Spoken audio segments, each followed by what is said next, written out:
This is the new Trek Remedy. In fact, it's not just any Trek Remedy, it's the Trek Remedy 9.9 Race Shop Limited.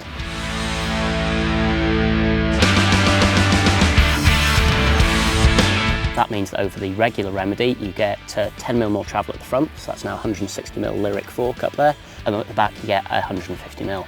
The frame is full OCLV carbon throughout it. It's actually very nice and light. Trek have done a few little tricks here to improve the stiffness of the frame over the old bike. The first thing you'll notice is that the head tube here, it just goes straight down from there. There's no kink to allow the fork crown to clear. Trek use something called knock block, which limits how much angle you can put on the bars. This prevents the steer of the forks from hitting the down tube of the bike and causing any damage. The front end of this bike is impressively stiff. I mean, it's only when you go back to another bike you start thinking, actually there's some flex in that. This thing is incredibly stiff. So this being the top model, it costs quite a chunk of money. If you're in America, it's going to be $8,000. In the UK, it's 5,700 quid. But you do get a hell of a lot of kit for that money.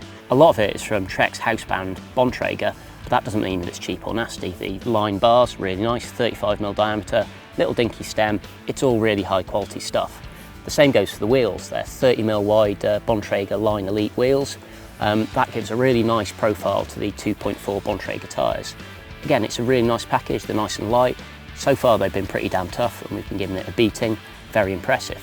Another thing that's been really impressive is the Bontrager own brand dropper post. Usually sort of own brand dropper posts can be a bit rubbish. So far this has been really good. It's got a nice underbar remote, a decent amount of travel, nice smooth action. Can't fault it really.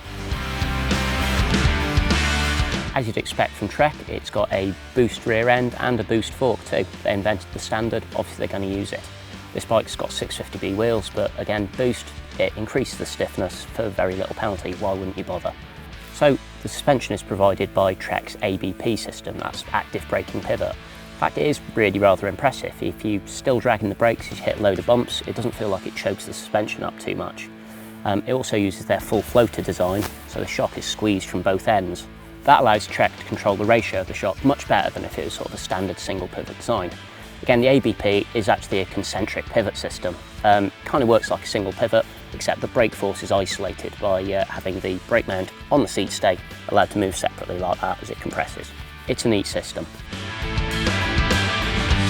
Another cool in-house technology that Trek have got is the reactive shock system.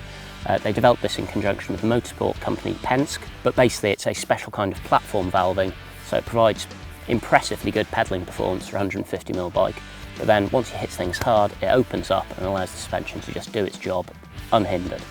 As you can see, this bike has got the latest SRAM 12-speed drivetrain. It's an X01 Eagle setup. That means you've got 11 to 50 at the back, paired with a 32-tooth cog up front. Super smooth shifting, really big range. I've been really enjoying it. I haven't really needed to use that big cog that much, but apart from that, it's been absolutely fine.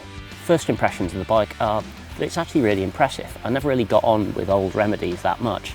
Those felt a bit short and steep for their travel. This, however, feels bang on. 65-degree head angle, I think 459mm reach in this 19.5-inch frame. It feels really nice and comfortable. It's super stable, it's super stiff. Where you put it onto a line, that's where it'll go. But it doesn't mean that it's just ironing out the trail. It's actually quite fun, poppy and playful too. If you want to hop it over things or sort of like chop around a corner really nicely, it's more than happy to oblige you. Time will tell about how we get on with it long term, but as a first ride report, I'm really liking this thing.